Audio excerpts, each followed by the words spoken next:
Buenas tardes, no estamos en el Instituto Cervantes, iba a decir que estábamos en el Instituto Cervantes de Albuquerque, pero no. Estamos cada uno en nuestra casa, estamos Tom Chávez y yo aquí en Albuquerque, en Estados Unidos, y tenemos a Paco Reyero en Sevilla. Hoy estamos aquí para hablar de Bernardo de Gálvez, una figura que cada vez se conoce más, pero todavía tiene algunas sombras y no todo el mundo lo conoce lo suficiente. Y queremos celebrar hoy la publicación en inglés de un libro que ya se publicó en español, que es de Paco Reyero, que es cuando Bernardo de Gálvez entró en Washington. Y para esto tenemos al profesor Chávez, que es bueno, pues uno de los, yo diría que el gran especialista en ese periodo de la historia de Estados Unidos. Su real especialidad es todo lo relacionado con Franklin. Bueno, él tiene uno de los galardones más importantes de España, la insignia de Isabel la Católica, que se le ha dado en su más alto rango a un extranjero por su capacidad y sus estudios sobre las relaciones entre España y Estados Unidos. Y estamos felices de que esté hoy aquí presentando el libro de Paco Reyero. Paco Reyero, que es un periodista, pero realmente un periodista escritor. Todos los periodistas somos escritores, pero él se ha especializado muy especialmente en toda la zona de Nuevo México y en todo el oeste norteamericano.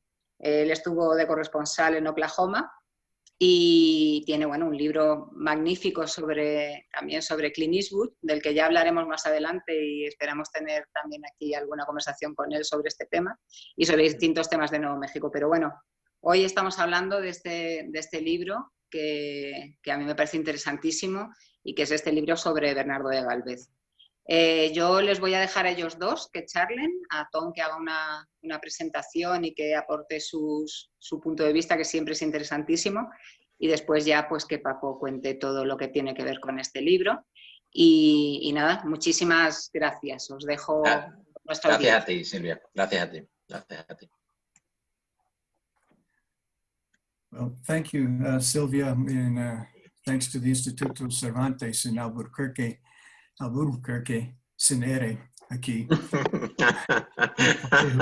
La gente que habla en inglés no pueden pronunciar el R. Entonces, we are in Albuquerque, New Mexico, in the southwest of the United States, that both of us know well, I think. This is a real pleasure for me to do this, and I made some notes. I've read the book again. I was reminded to read the book and read it again. It's just a wonderful book. Francisco Reyero and I met in Albuquerque last year in April, and he gave me a copy of the book, which was very generous. You gave me a copy of the book. And so this is very special for the people who are going to watch this presentation, not because of me. I'm not the star.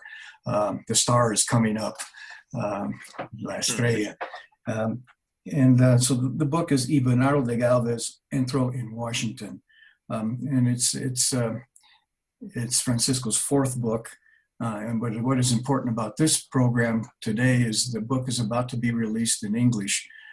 So it'll have a wider audience and more people here who are interested in this topic and indeed advocates of this topic, as we'll hear, will be able to read it without having somebody translate it for them or read it slowly. So that's nice. I want to just give a context for the book and let the author speak as the expert on his own work. The history of Spain and the independence of the United States is something that has recently come to the fore among historians in this country. Mostly because of the insistence of Spain that happened. Spain, in the bicentennial of this country, sent flags of Spanish regiments that fought British soldiers during our revolution. And they also published a multi-volume series of a catalog of all the documents in the archives of Spain that dealt with the birth of this nation. And so that gave incentive for historians to start looking into this subject that heretofore was unknown. And in that revolution, in that story, in those documents, it became obvious that without Spain's involvement in the war through monetary aid, supplies, weapons, powder, and actual soldiers and ships fighting British soldiers and ships and spilling blood, without Spain's involvement in that war, the independence could not have been achieved. The colonies would not have won, nor would have France won that war without Spain. And that becomes clear from not only the Spanish documents, but from the French documents, where the Minister of State even writes to his own king saying, without Spain, we are lost. So that very important point is about the birth of this nation, of the United States, that Spain played a key role in the birth of the United States. And in that complicated history of Spain's role in the United States, one person comes out of it as a hero to the United States. There are other heroes, to be sure, even this person's own father and his uncle are heroes in their own sense. But this one person is Bernardo de Galvez, about whom our author is going to speak about. And Galvez was the governor and captain general of the Spanish holding of Louisiana, with the capital in New Orleans. And through him, before Spain got involved in the war, funds were funneled up the Mississippi River and along the Gulf Coast and around Florida to support, Spanish funds were funneled to support the revolution. After the war was declared on June 21st, 1779, Bernardo de Galvez led troops to extradite the British from the Mississippi River and the Gulf Coast. And the story of him, which has been done in detail, but will be talked more in a little bit, with victories in Mobile, Alabama, Pensacola, Florida, Natchez, Manchac, and Baton Rouge on the Mississippi River, successful defense of Spanish St. Louis in Missouri, and an expedition that went through the winter all the way to southern Michigan, St. Joseph, Michigan, to sack and burn a British fort. It's an amazing story, all of this, and all this success was a result of Bernardo de Galvez and his progressive attitude towards defense. The best defense is a good offense was his attitude. And he did it against all odds. Even his own administrative officials opposed him in his strategies, and he had to overcome that. Fortunately, he had some help with his uncle and Jose de Galvez in Madrid, but still it was a problem here. And so he had a friend doing all of this, and it was an American, an Irish-born American, a patriot, and that was Oliver Pollock, who helped with his. He was a merchant in the Caribbean, and so he helped Galvez get the supplies to the American forces. When the war ended, Pollock went to the Continental Congress and extracted a promise from them that they would hang a portrait of Galvez as one of the heroes and people that contributed to the independence of the United States. That promise was forgotten for almost 200 years, as was Spain's role in the birth of the United States. And so this is the story this book is the story of that forgotten promise and what happened. It's written as a history by a journalist who write good histories, incidentally. I have no problem with that. I wish I could be a good journalist, to the opposite. By a journalist who left his job in Spain to come to the United States and to investigate and meet people and tell the story of this forgotten promise and how it became known again. It was to pursue an idea, and you have to admire Francisco for this. He hits an idea in his head and everything else stops, and he gives it up, and he does makes a life-changing decision to do it. And I'm happy he did, because when you get the book to read it, you'll understand why. And so he investigated this thing, which is kind of like a quixotic adventure in a way. Like Miguel Cervantes, Francisco wrote a history. Cervantes wrote a fanciful history about a sorrowful knight who fought monsters that turned out to be windmills. Reyero, Francisco, or Paco as his friends call him, met and then writes about people, mostly women, incidentally, mostly women, who must have felt like they were chasing windmills in what they were doing. However, their quest was real. The monsters weren't windmills; they were real monsters. It was the United States Congress and the politicians therein, and their persistence paid off. And their seemingly improbable accomplishments. And really, when you think about it and read about it, it still seems improbable that it really happened. But their accomplishments will resonate forever. Just as the exploits of Don Quixote, in a sense. Today we know, most people know who Don Quixote is and don't know who the author was.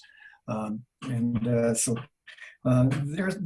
will resonate in the United States more importantly than anything. They will resonate here. Francisco Reyero's book narrates this quest. It tells this story. While the book is a history and it doesn't have footnotes, thankfully, it reads like a novel. Now, for historians like me, there's a complete bibliography, so we can see where he got all his information and who he talked to and all of that. But this is an important book. Maybe it is a novel, but definitely is a history. And as a historian, I can vouch for that. This is his fourth book.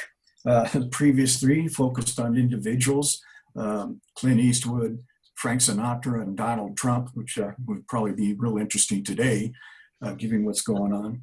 But from my personal point of view, Bernardo de Galvez is far more important than any three of those individuals, just because it is part of my heritage as well here in New Mexico. They're all the other three are relatively contemporary characters, where Bernardo de Galvez comes from the 18th century, and his story comes all the way up to today with this whole adventurous quest of the people there. And so it's my pleasure to be here with Francisco Reyero. And it was my pleasure to read his book again, but I'm really looking forward to it coming out in English so I can share it with some friends, which I will do early and often. If we get it in time, it'll be some Christmas gifts. And so that's great. There it is. And I can show it too out there for everyone. There it is, right there. And, oh yeah. and really well produced. Really well produced book too. You really can. Yeah. Yeah, and I will. You continue to write. I know you're living in Sevilla, the beautiful town of Sevilla, where I met my wife, and yeah, I know. Yeah, I know that. Did a lot of research and so forth. God knows what your creative mind has conjured up for the future. We'll have to wait for that. This, if you do nothing else in your life, this is a major accomplishment in my book. And so you're going to talk to us from Sevilla and share with us experience in writing this book and talking to the I guess the quixotic adventurers who accomplished this. And so it's my pleasure that you're here, and it's also a big pleasure that I'm with you. Wow. And, well, I'm going to turn it over to you with only one question, and I have a jillion of them, but I only have one out of curiosity. What will the title be in English? It's the same kind of title. It's and Bernardo de Galvez entered Washington. It's the same kind of. It's almost exactly translated into the English. So this is the issue. This is the new book in English. And now, well, we are under the pandemic. Tom, we don't know what is going to happen. We will both survive. Yes, we are alive. This is well, I think it's a good condition to be in the earth, to be alive. I think so. So was planned that the book at the end of this June was going to be presented, introduced in Washington, in Taberna del Alabardero. But you know, all these kind of circumstances has stopped everything, and obviously this book too.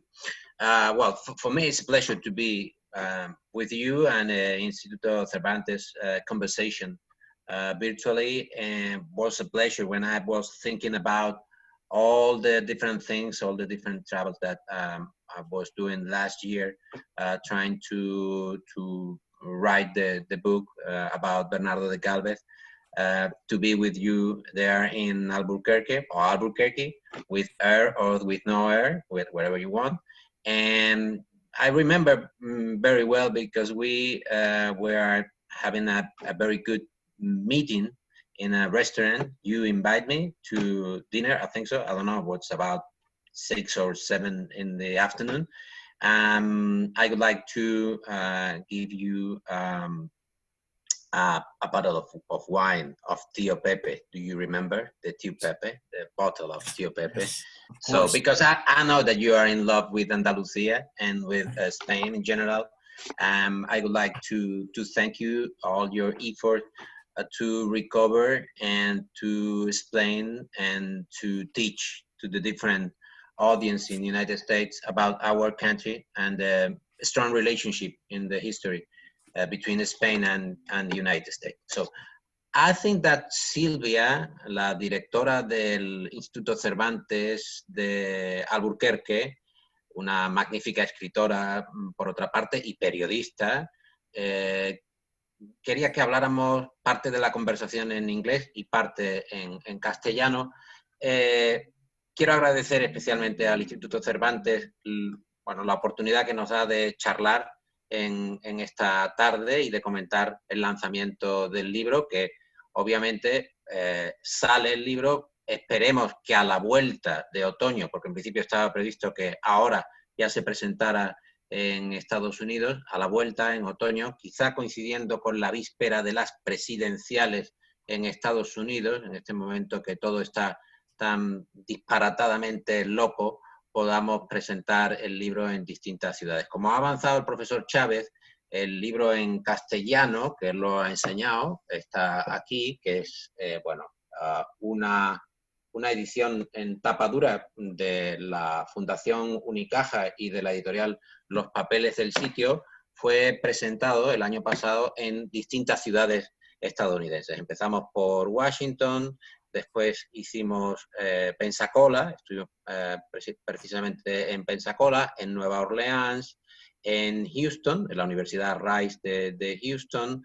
Hicimos varias rutas y presentaciones francamente agradables, porque pese a que el libro estaba en castellano y había mucha audiencia angloparlante, compraban el libro, cosa que a mí me agradaba sobremanera. Ahora espero que al estar en inglés sea mucho más factible.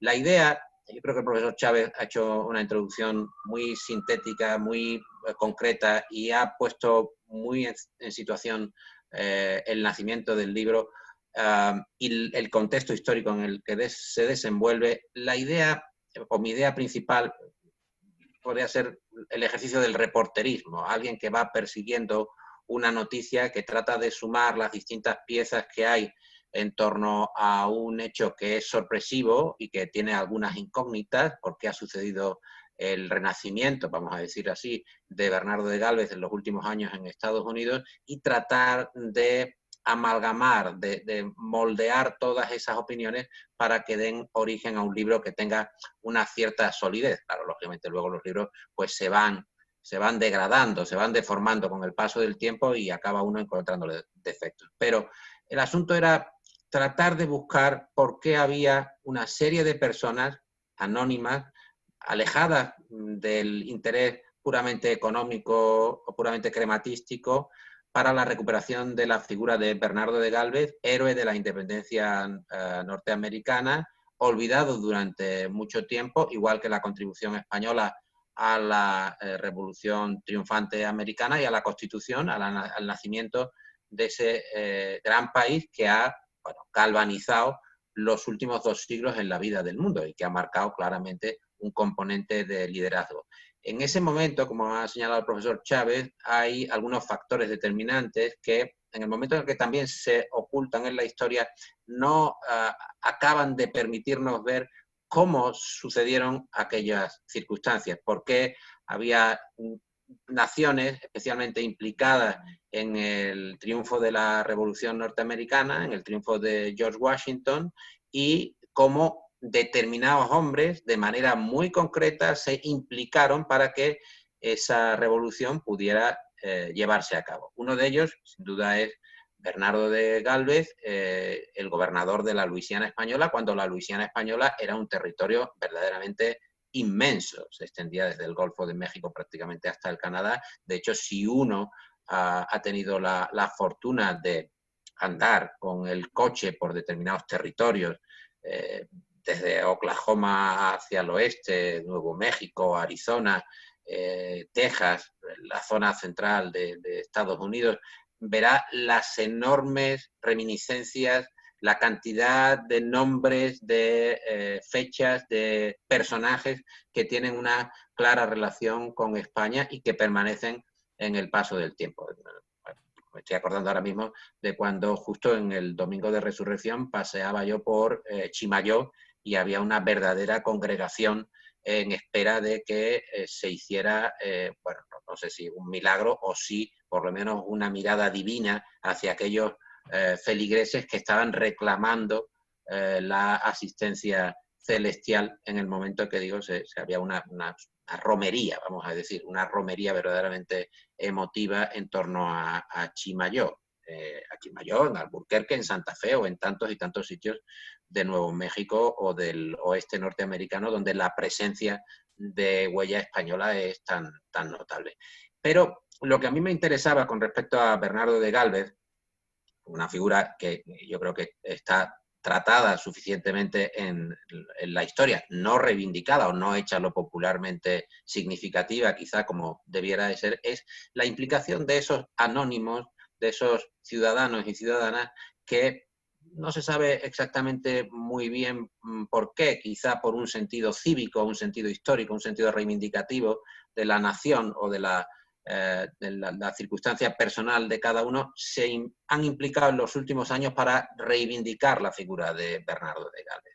Empezando por los granaderos y damas de Gálvez, que se fundan a finales de los 70 con aquel cónsul, Eric Martel, que llega a Houston y decide fundar a los granaderos y damas de Gálvez para reivindicar, coincidiendo con el segundo centenario de la Revolución Norteamericana, en 1976, una figura que ellos ya habían visto que era determinante. En ese año, en 1976, por cierto, el rey de España estuvo en Washington, se reunió con el presidente entonces, con Ford, y se inauguró una estatua de Bernardo de Gálvez. El Estado español hizo esfuerzos. De hecho, publicaron varios reportajes, varias páginas en el New York Times, recordando toda la aportación de España a la Revolución Americana y en principio parecía que iba a haber un giro, un cambio por lo menos de interés en cuanto a también el empuje que pudiera aportar el Estado español para reivindicar su propia memoria. Eso quedó un poco tenue, no acabó de prender y tenemos que esperar a años posteriores cuando esos grupos de ciudadanos a los dos lados del Atlántico, tanto en España como en Estados Unidos, especialmente en algunas zonas como Florida o la propia capital, Washington, empiezan a reivindicar a Bernardo de Gálvez reclamando varias circunstancias. Una es la consideración de ciudadano honorario, que finalmente se consigue en el año 2014, a finales del año 2014, y otra, que son las dos que mezcla el libro,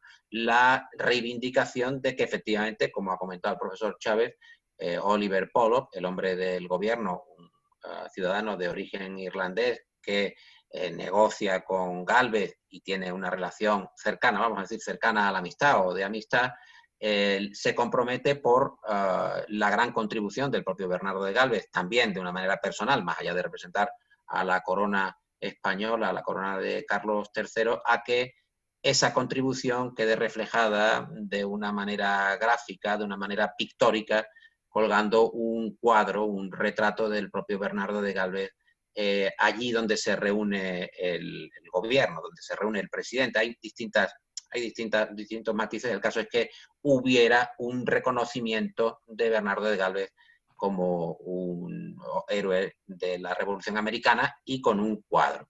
Esto se pierde durante 2 siglos, efectivamente, hasta que en el año 2012 aproximadamente, Manolo Olmedo, el investigador de Málaga, empieza a recopilar datos y encuentra en algunos documentos que existe un compromiso firme para que el gobierno de los Estados Unidos reconozca a ese héroe español, héroe de Macharabiaya, de una pequeña aldea de la Sarquía malagueña, y que se acabe colgando ese retrato.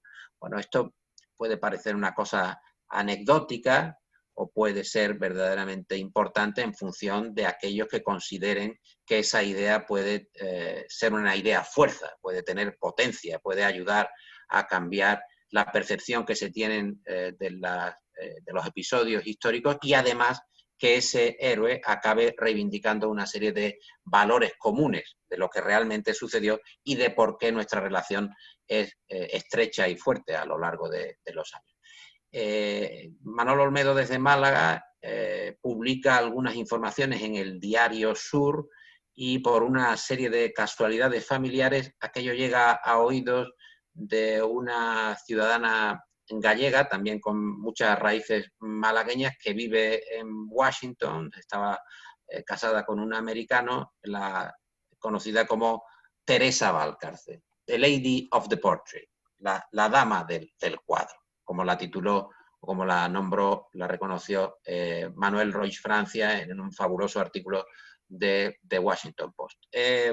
Teresa Valcárcel escucha la historia y Olmedo se pone en contacto con ella y Valcárcel decide que aquello es una causa personal. Le contesta por correo electrónico a Olmedo y le dice, estimado señor Olmedo, yo trabajo en Washington, estoy apenas a unos minutos del Capitolio, voy a ver qué puedo hacer.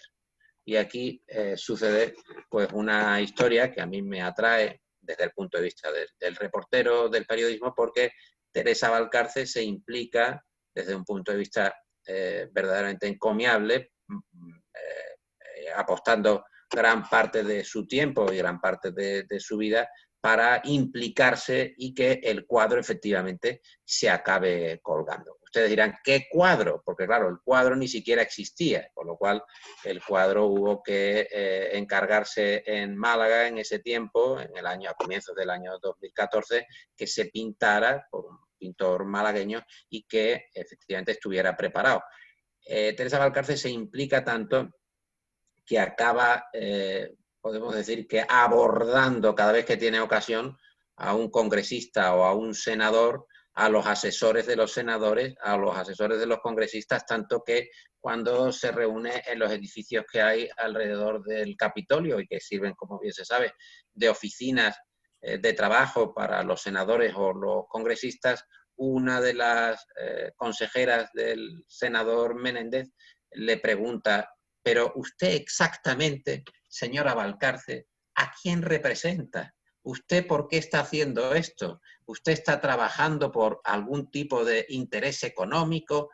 ¿Representa usted en alguna medida al gobierno de España? Claro, era un personaje tan insólito, una señora que se manejaba con carpetas y con documentos que le mandaban desde Málaga o desde España, tratando de reivindicar la figura de Bernardo de Galvez sin tener ningún tipo de implicación, que a la asesora del senador, pues el retrato robot de lo que aquello pudiera parecer, desde luego le saltaba por los aires, le hacía añicos.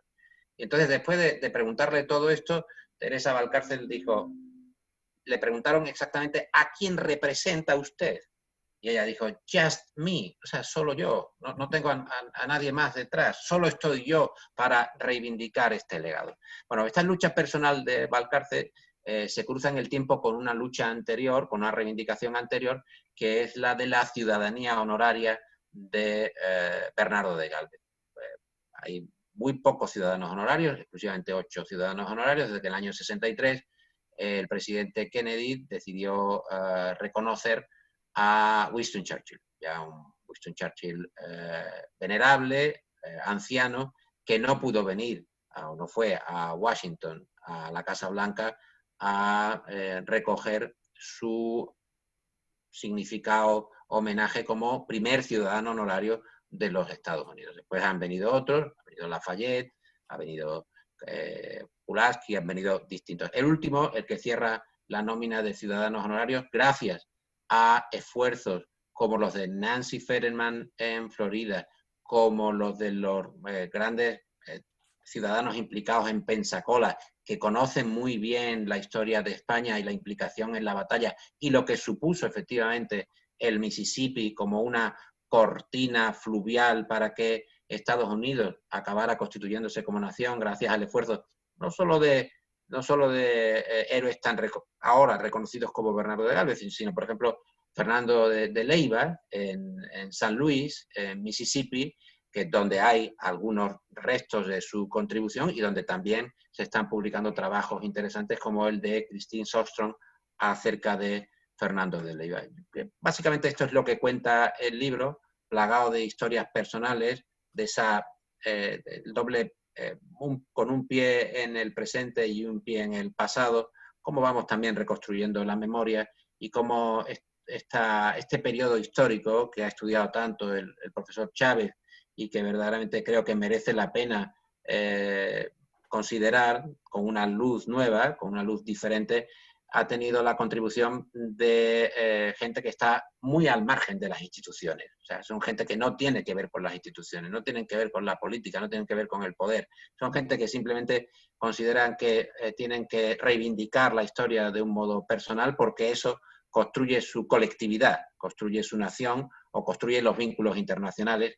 Y desde este punto de vista, a mí me parece que esto es lo más interesante que puede tratar este libro, que gracias al esfuerzo de instituciones como la Fundación Unicaja se ha podido poner en marcha y ahora tenemos el libro en inglés. Así que nada, estoy encantado de estar con ustedes, estoy encantado de estar con el gran profesor Chávez y con Silvia, con la directora del Instituto Cervantes en Albuquerque.